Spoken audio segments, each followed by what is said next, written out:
So you need manpower with you. So who will be with you more than your children? That's why they love to have boys more than the girl. But the girl is what she gonna do? She will not fight with me. She will be captured if I was defeated. So I don't want her. Let me make a hole and put her in the middle of the hole and cover her. This is the way they think. So that's why they love to have boys more than the girls. Now, some of the Muslims, not some, many of the Muslims, they still have the same feeling. They love to have boys more than girls. And you see a man, his wife gave him, Allah subhanahu wa ta'ala granted him 3 or 4 girls. Oh, I'm going to marry another woman. Why? She is the one she chose? No. It's her choice. She said, oh, I'm gonna give birth today for a girl. No, I'm not going to have a boy today. What kind? No, but this is Allah subhanahu wa ta'ala's gift. So, or the man has 2, 3 girls and he gives them hard time as they are his enemy. He hates them. Why? This is what Allah subhanahu wa ta'ala blessed you with. And now, do you have a problem with your neighbor so you need your kids to fight or something? No, we don't have that. Do you have a plan in your mind to attack another road? Or to take some other people's shop or something? No, we don't have that. So there is no reason to have that, to have a boys, not to have girls. Because of that wrong feeling and that not smart one, Islam favor the one who has girls more than the one who has boys.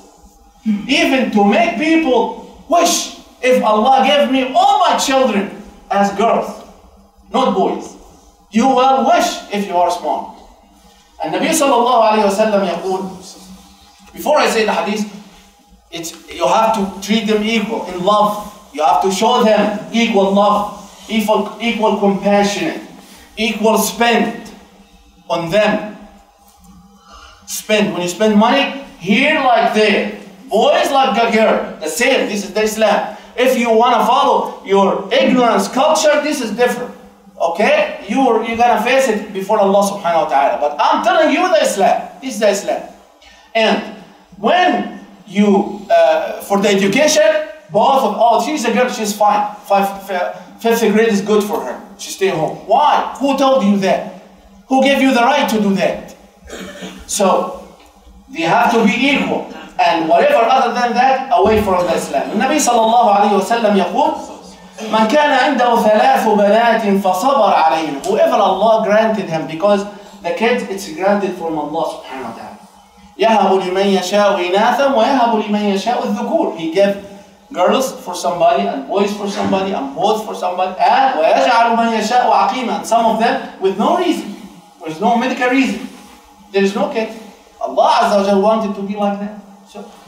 So here, He is the one who granted the children. So if Allah granted a man, Nabi Sallallahu Alaihi Wasallam said, 3 girls, and فَصَبَرَ عَلَيْهِمْ, He was patient with them. Because if you are with the boys, yes, you are fine and play with them, and the girl, no, go to the kitchen, help your mother. No, you have to be good with her as you are good with the boy. فَصَبَرَ عَلَيْهِنَّ وَأَطْعَمَهُنَّ, and He fed them and nourished them and He clothed them. Look, all of that from His work. From His work, He did all of that. Look, كُنَّ لَهُ حِجَابًا مِنَ النَّارِ يَوْمَ الْقِيَامَةِ. Because of what He did with those 3 girls, His own daughters, and He raised them good, and He took care of them, and He was fine with them, raised them with the good manners and good deen and good akhlaq, and He was a good man with them. Because of that, those 3 girls, Allah will make them as, not themselves, as His deed. It will be a barrier between him and the hellfire at the judgment day. So that father, he will never see the judgment, the hellfire. It will be barrier. What the barrier? Your good deed with your children. They are my children, yes, but I gave you that because you did that. Okay, al-hadith, and Nabi Sallallahu Alaihi Wasallam sometimes say, awladakum, or any word in Arabic, it means boys and girls. But in that hadith he said, awladakum, no, he said banat. Banat, one word, your daughters. What about the boys? I have 3 boys. No, you don't have that reward in that. See? So now, the smart person, I wish I have a barrier between me and the hellfire. This is fadlullah. So the girls now, they are favored in the Islam, in the eye of the Islam. If you have a daughter, you will be lucky man. See? This is the way Islam destroyed that ignorance from people's heart. Second part, and Nabi sallallahu alayhi wa sallam said, if a person, he has 3 daughters, and he raised them with Islam. Look, she just let the TV raise them. No, he raised them. And he yakfihunna, he bring them everything they want. Everything. Okay? وَيَرْحَمْهُنَّ, and he's nice with them. He show them compassion and mercy. Look at the word. فَقَدْ وَجَبَتْ لَهُ الْجَنَّةِ الْبَتَّةِ. Allah will give him al-Jannah for sure. That person will enter the Jannah. And Nabi sallallahu alayhi wa sallam said, if you, so there is a man who said, what about 2, Ya Rasulullah? He has 2. He said, Nabi sallallahu even if you have 2. So my brother and sister, this is the way Islam look at the girls and the daughters, and this is the way you have to be as a good Muslim father. Last thing I want to say about this part. Al-Islam, as I told you, found all the solution for every person in every time, in all the situations. This is what we believe. You don't know that because you are not reading. This is your problem. But Islam found every, okay. There is, in this situation, could something happen. The father, the one who has girls, and he raised them and everything, and she married. And the father, he will feel that some of that heavy weight lifted from his shoulder, right? But that life is sometimes different than what you expect. What about if this daughter get divorced? Is that possible? Of course possible. Because her husband was bad, or she was bad, any reason. So she back to the father again. And sometimes she has 1 or 2 or 3 kids, right? And sometimes that man wasn't the good, so he flee. No penny for this family. So the father will feel bad about it. She was 1, now they are 4, and they have other children. Right? This is what people sometimes feel, right? So Islam doesn't let her say, oh, okay, because she divorced, let her in the street. As millions of women and children nowadays, who cares? You have to work. She's 21 years old. She has to work. She has to take care of her children. No, I cannot. She left my house. That's it. No, this is not in our deen. In Islam, bring her back. And the Nabi sallallahu alayhi wa sallam said, what about that? He said to Suraqa ibn Ja'sham,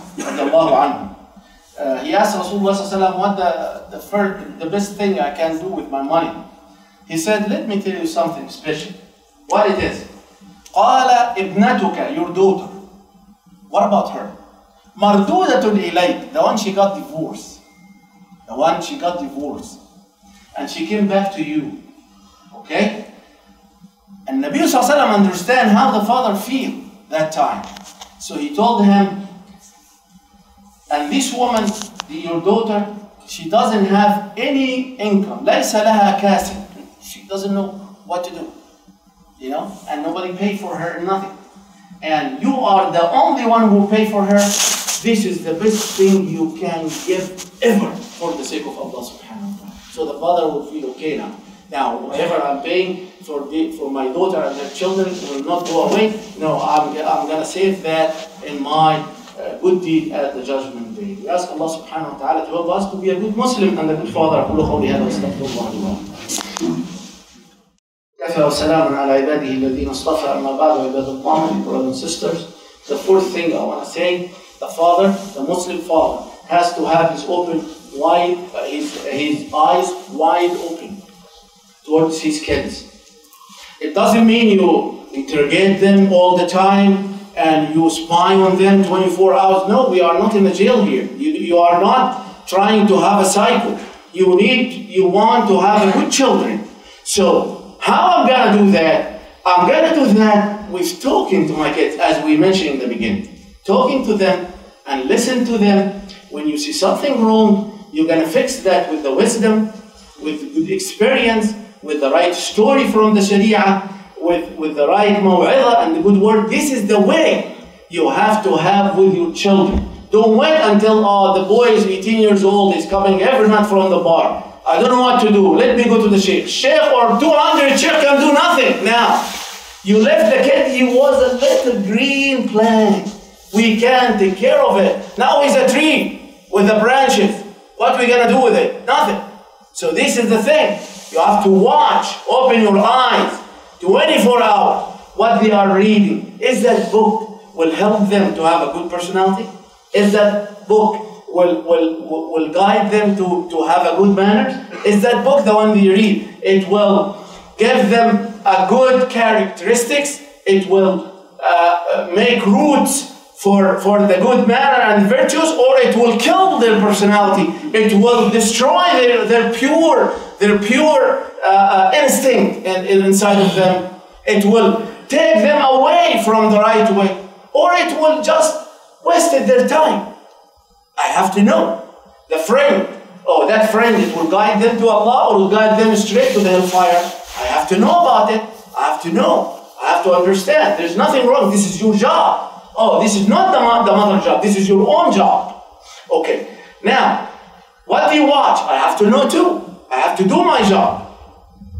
So, when you have that, when you are watching the children, inshallah, they will be fine. If they are not fine, don't worry about it. That's between them and Allah subhanahu wa ta'ala. You did your job. You cannot make the iman come to somebody's heart. But you do your job. If you did it, and the kids become not good, so what I'm going to do? Nothing. Nothing I can do in this situation. Get it? Last thing, as I told you, don't favor between the boys and girls. Don't favor between the kids themselves. If you have 2 boys or 2 girls or whatever, and you favor one over the other one, especially when you give the money. Some people, they give, especially if he has an old son or daughter from an ex-wife and he has a new one, the little one, his mother is sitting beside him, so he gave everything for that, and the other one is not his. No, all of that haram, all of that has nothing to do with Islam. The Nabi sallallahu alayhi wa sallam was sitting, a man came and said, Ya Rasulullah, I want you to be my witness, I want to give my child that money. So the Nabi sallallahu alayhi wa sallam said, did you give all of your children like that? He said, no, just that one. He said, no, I cannot be a witness for dhulm, for oppression. No. You have to fear Allah Azza wa Jal when you give. But if you have a situation which is one of them is in need more than the other, can I give? Okay. Now, with 2 conditions. Remember that. 2 conditions. Number 1, if one of my children has, listen, valid reason, like what? All my children, they are grown up and married and everything, and he's still in the 5th grade. So that one, he will be in need for money more than the others. It's a valid reason. Or if he's sick, or if he not smart, that's happening. Not smart like the others. So maybe he cannot take care of himself like others. So any situation, maybe one of my children, he's married and he has too many kids and he needs help.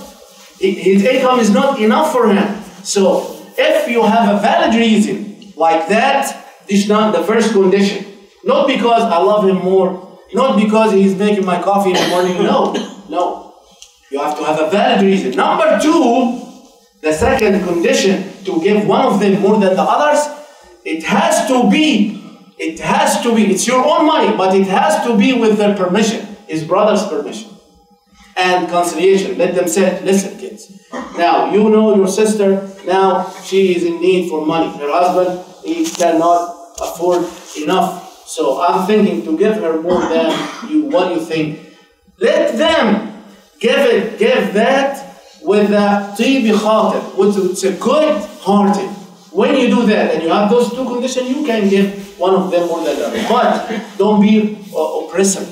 Don't ask why my kids, some of them they love me and some of them they wish for me to die tomorrow. Because of you. You are the one who did that with them. You started it. So don't blame them now. Now, I think I told you about the picture of the father with his children and his wife. We ask Allah subhanahu wa ta'ala to help us to be a good Muslim and correct ourselves. اللهم إنك عفو تحب العفو فاعف عنا. اللهم إنا نسألك الهدى والتقى والعفاف والغنى ونعوذ بك من الشرك والرياء والنفاق وسوء الأخلاق. اللهم حبب إلينا الإيمان وزينه في قلوبنا وكره إلينا الكفر والفسوق والعصيان واجعلنا من عبادك الراشدين. اللهم تب علينا توبة نصوحا لا ننكثها أبدا. اللهم اغفر لآبائنا وأمهاتنا وارحمهما كما ربونا صغارا. اللهم احفظنا في أبنائنا وبناتنا رب العالمين واجعلهم قرة عين لنا أكرم الأكرمين. اللهم احفظ دماء المسلمين في كل أرض وفي كل مكان. اللهم احقن دماءهم يا رحمن وصب غضبك على من عاداهم يا رب العالمين. اللهم انصر الإسلام وأعز المسلمين برحمتك يا أرحم الراحمين. اللهم امسح بيد العافية والشفاء على جميع مرضى المسلمين وارحم موتاهم يا أكرم الأكرمين. عباد الله إن الله يأمر بالعدل والإحسان وإيتاء ذي القربى وينهى عن الفحشاء والمنكر والبغي يعظكم لعلكم تذكرون. واقيموا الصلاة.